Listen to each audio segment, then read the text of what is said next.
This is All Access MMA.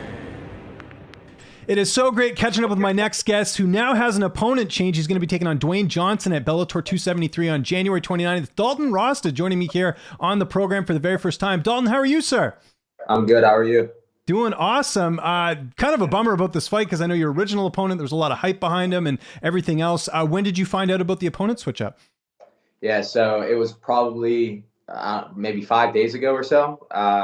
My manager, and the funny part about it is I told my manager I thought my opponent was going to pull out because we were slated to fight 3 separate times, and he pulled out 2 times before that.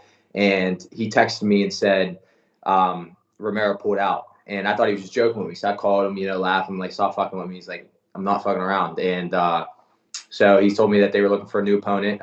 2 days later, they got me Duane Johnson. And as I said, he fights out of Sanford. He's 6-2. 1-0 in Bellator. His Bellator debut, he had a 64-second Darce choke finish. Southpaw striker, pretty game opponent. So it's completely opposite of Romero Cotton. So Romero Cotton was orthodox wrestler, and now I got Southpaw striker. So different preparation, 2 weeks out. That's crazy. I can tell you watch your opponents, man. You just sort of ran down everything about your opponent like in 2 seconds, the gym and everything. Are you sort of a student of the game that way? Because I know some fighters, they don't even watch any tape and they just sort of let their coaches handle it. Yeah, I don't know how much I believe that. If the fighter isn't watching film himself, I think that's a big mistake. Okay. Because your coaches can watch it, they can make the game plan, but when you watch film enough, you start to recognize their tells, when they telegraph things, what they do when they're about to take a shot, or when they throw a certain kick or whatever, and it's only it's milliseconds, in the fight where you recognize it. If you've seen it enough times, you recognize it. And those milliseconds, they make a difference. This is a game of milliseconds. We haven't seen, sorry, go ahead. No, I was just finishing up. Oh, no worries. Sorry. I tend to jump the gun here every now and then. I was just going to mention, we haven't seen you in the cage in a while. Has there been injuries? What's sort of been the reason for the layoff heading into this fight? Yeah, so my last fight with Tony Johnson, right after the fight, I was dealing with what I thought was a hamstring injury and an ankle injury at the same time. But the hamstring injury, I just figured over time it would go away. I gave myself like 10 days, and that didn't really go away. But I kept training through it anyways, and I still had the ankle injury, so I couldn't really kick at all with my right leg. So it took a lot of my weapons out of my arsenal. So I couldn't really fight, too soon after that. And then they offered me a fight May 21st against Lorenz Larkin. And that was right after I found out that, because like I said, the hamstring injury just kept getting worse and worse. It got to the point where I couldn't put a sock on anymore in the morning. So I ended up getting an MRI, and I found out I had 2 herniated discs. Wow. So I was getting really bad sciatica. That's what it was. And it spread down from my hamstring, down to my calf, down to my foot. So long story short, I couldn't take that fight. Then they offered me a fight in August 13th against Fabio Aguiar, who ended up fighting Taylor Johnson. That's right. They ended up fighting Taylor Johnson. And I obviously wasn't able to take that fight either. I didn't start training again until September. So once I got back on the mats, I was ready to fight by November. But a lot of things between opponent switches and the cards being full, I couldn't get on a card on November 12th or December 3rd. So they got me on the first card of the year.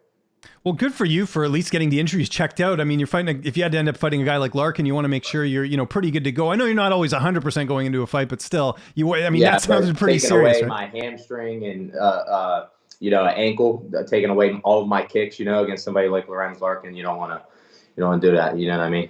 Yeah, no, I agree. You train at one of the best camps in the world, American Top Team. Who have been some of your main training partners leading into this fight?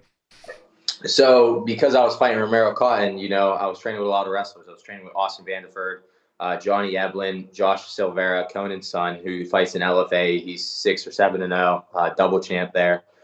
He wrestled at Arizona State. So I was training with a lot of wrestlers. Gleason Tebow as well, second all time in takedowns in UFC. So I was well prepared for that. But the past 2 weeks, past 2 days, really, I had to completely change it from an orthodox wrestler to a southpaw striker. So just the past 2 days, I've just been training pretty much with Josh Silvera, and he's southpaw. He was switching to orthodox for me to wrestle with me in the sparring rounds and stuff, but he's naturally southpaw. So we've been training a lot, and my opponent shoots, or I'm sorry, not shoots. My opponent throws a lot of teep kicks and a lot of rear, body kicks and head kicks. So we had Josh simulating that, doing a lot of that in sparring and stuff. So he's been my main training partner so far. But on Tuesday, I'll probably be sparring with him and Christoph Jotko as well. You're probably familiar with them. I'm very familiar with Jotko, and actually familiar with Josh because Josh beat a guy I know quite well in Jared Ravel. Jared Ravel lives like 30, 40 minutes away from where I live here in Vancouver. So it's kind of a small world that way. And Josh is, well on his way to doing a lot of big things in the sport as well. So that must be nice. Like, you have so much variety. Like, you just mentioned it there, right? Like, you went from a wrestler to, now a bit of a different fighter, and you have bodies available to sort of mimic that, right? Yeah. So, last minute change, it makes things a little difficult, but I got the bodies in the gym, the talent, the skill in the gym to replicate pretty much whatever's thrown at me. So, and the coaches are always going to get me ready. Love it. Weight cut, I assume that's going well. We still got a bit of time before the fight. Oh yeah. I'm only like 10 pounds over right now. I weigh like 196 this morning when I woke up. So, that's going to be an easy cut. And who's going to be in the cage with you that night as far as your cornerman? Anderson Franca and Mike Brown. And, Thiago Alves is going to be there with Sabah Hamasi as well. He's going to be in his corner. I haven't talked to him yet about it, but I'm going to see if he can jump in my corner as well. That's awesome. Yeah, Mike Brown, one of the best. And Alves, I know I've just been hearing from a lot of guys in the gym. What a great coach he's turned into, right? Yeah. He's been involved heavily recently, and he's still, he hasn't fought recently in bare knuckle, but, he's an active fighter, and the amount of time he's putting into a lot of other fighters and the coaching and everything is truly a blessing. So good stuff, man. How do you envision the fight playing out on January 29th? Well, when it was initially Romero Cotton, I imagined it being a second round knockout. I imagined him gassing from trying to wrestle so much, and failed shot attempts, and I thought it would add up and accumulate to where I could get a knockout or TKO in the second round. This guy being a different style, but I don't see the outcome being any different. It opens up a lot of him being a southpaw. It opens up a lot of power shots. Your right hand, your rear kick. Obviously he has all the same weapons with his left hand, his backhand, his kicks and everything. But I'm confident that my coaches and my training partners are going to have me more well prepared than he is, and I see the outcome being the same. First or second round finish for me, to KO or TKO. You mentioned your teammate there, Austin Vanderford. Similar, you guys are in the same division, similar record as well. Like, he's obviously racked up a good winning streak, and now he's fighting for the title. Do you see this year as being a big year for you if you can keep active to kind of make those strides and get to where he's at right now? Because it seems like you guys are kind of on similar paths with, being undefeated and really racking up some really impressive victories. Yeah, definitely. So realistically, last year I wanted to fight 4 times. That's the goal this year. Barring, any injuries or anything, if I can stay healthy, that's the goal again this year. I was only able to get in 1 last year, but if I can get in 4, rattle off 4 victories, maybe even 3, maybe they throw me in a title talk, you know what I mean? So Austin has the next shot, and then I personally think he's going to beat Mousasi, and then you have Johnny Eplin, who's ranked in the top 5 as well. That's right. And he's supposed to be fighting John Salter coming up, and he's definitely going to beat John Salter. There's no doubt about that. And then that kind of puts the division in stalemate. I get a couple wins, then I'm in the top 5 as well. They're going to have to pay us a lot of money to fight each other. You know what I mean? Yeah, no, that's interesting. Have you guys talked about that though? Like, I know Austin's got the shot now, but is that something you guys have discussed once they actually made the title fight for Austin? Is that something you said, hey, we got to figure this thing out if it gets to a point where we're all going to have to fight each other? I haven't discussed it, with Johnny so much. Johnny's been pretty open in the media about his willingness to fight anybody if they pay him the right amount and if it's for a title. I feel the same way. If the only way I would fight my teammates is if it were to be for a title and it were the right amount of money. If all 3 of us are the best in the division, if we're going to be 1, 2, and 3 at some point at the end of the year, they're going to have to pay us the top money in the division. And it's going to put the division at a stalemate if they choose not to, because we're not going to fight each other for less than we deserve. And if it's not for a title. Now, as for me and Austin talking about it, me and Austin are pretty good friends. We train together. We hang out with each other outside of the gym and everything. Um, I don't know if we would fight each other. So he talked about if he wins the 185-pound title, moving up to 205, and if he takes the title there, staying there. Interesting, because he used to fight at 170, which is interesting. So the fact that, and it just a shows lot you, of weight, though, yeah, man. no, but it's funny you weight. mentioned that, because you see Austin in the gym, he's bulked up a ton. Like even before he got to American Top Team, I know he was really hitting the weights when he went to middleweight, right? Mm-hmm.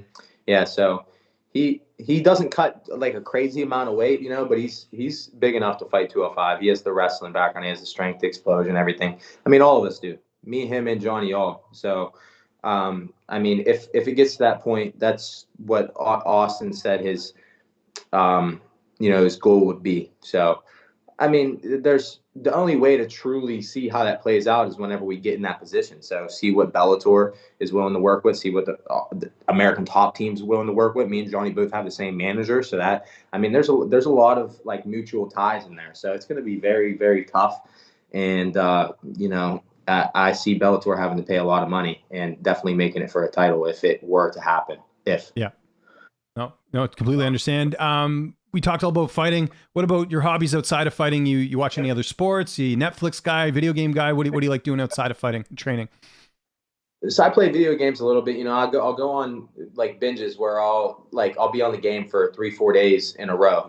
And then I won't want to touch the game. And then I'll watch something on Netflix, or I'm big into watching football. I like watching the Pittsburgh Steelers. We just lost last night, but I love Pittsburgh Steelers, so that's a huge hobby of mine. I love watching that. I played football a lot growing up. But to answer other ones, I play video games. I watch Netflix, but it's back and forth. You know what I mean? Yeah. During fight camp, I try not to do anything that's going to be too strenuous on my body outside of training, because I train 2 to 3 times every day. It's at least 2 times a day, sometimes 3.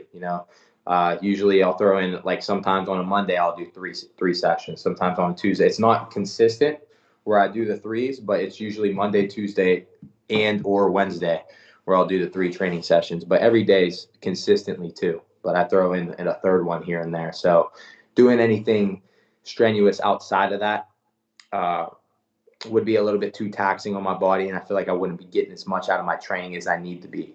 So besides that, if I don't have a fight coming up, shooting guns, I have an AR-15. I mean, I like cars. I drive a Camaro. I tend to drive over the speed limit, fairly over the speed limit. I like playing basketball with my friends, but pretty much all my friends that do play basketball are back home. So those are just to name a few. I was going to say, you got a lot of hobbies. That's cool. You got so much going on. What are you playing gaming wise? Like, what are you getting into? So I've had PlayStation for a very long time. Last time I had Xbox was Xbox 360, but I just switched over to Xbox again. I have both systems now. So I play like Call of Duty, Vanguard, and Modern Warfare on PlayStation. I don't really like Cold War. Mm-hmm. I play Halo and Gears of War on the Xbox, and then obviously I play UFC 4 here and there. I play some Madden with my friends, Fortnite, the usual stuff that everybody's usually playing. So I'm not a great gamer, I have. No worries. I'm not either. I just, it's a nice release. It's kind of nice break in between everything, right? So yeah, I be honest, I do it mostly to bullshit with my friends. If none of my friends are on, and I can't get in a party with 3-4 of my friends, and we're not bullshitting, shooting the shit, then I really don't have any interest in playing. It's very hard for me to play. I'll play games here and there, maybe before practice or in between practice by myself, but I get bored after 2-3 games. My last question for you here. Is your name anything related to the movie Roadhouse at all? I'm sure you've been asked this before, but I was curious to get. Yes, that's what my dad named me after. That's Patrick awesome. Swayze. That's like one of my favorite movies of all time. So John Dalton is Patrick Swayze's character. Yeah. Yeah, it's one of my favorite movies too. That's what my dad got my name from. So that was one of his favorite movies growing up. He named me after him, and whenever I got old enough, obviously he showed me the movie, and it's one of my favorites as well. So I get asked that a lot, and then people will always be like, "I thought you'd be bigger," And then I'm like, oh yeah, Roadhouse. And they're like, I didn't think you'd get that, because you're so young. But oh no, it's listen, it's a great movie. Pain Don't Hurt is another good line from that movie, right? Like, when she's stitching him up, and obviously he's not hurt. But I'll tell you the line that I use a lot in like my everyday life. When he's like telling about, the people coming in, and there's people causing a ruckus. He says, "Be nice." I use that so often with anything in my life, like not to lose my cool, be nice to them, and then sort of decide what you want to do after that. But always start by being nice. That's always something I do. If someone's pissing me off or something, be the bigger person, and then you can go after them. Because, there's a lot of life lessons in Roadhouse. Maybe not too many, but that's one of them for sure. No, that's definitely one of them for sure, especially whenever you're a capable person, Yeah.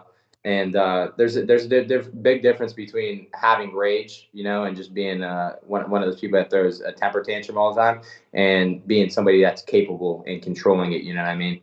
Where if somebody who's very capable has anger problems and they don't control it, that can cause a lot of danger, a lot of problems. Where somebody, if there's a temper tantrum, they're just throwing the temper tantrum. You know what I mean? So typically, you see people that are very capable, like in the movie. Dalton in the movie, they usually control it. It's be nice until you can't be nice anymore. You know what I mean? Exactly. So, that's awesome, man. Dalton, thanks so much for doing this, man. We're looking forward to the card, Bellator 273, January 29th. If there's anyone you want to thank, any sponsors, any social media, I'll give you the last word. I like to thank my coaches, obviously, Mike Brown, Anderson Franca, Steve Malko, the whole entire gym at ATT. And I'd like to thank my biggest sponsors, Scooter King and Aries Agencies. Those are my two biggest. I have other ones, but those two have been with me by my side from the very beginning, and do so much for me. I wouldn't be where I am without them.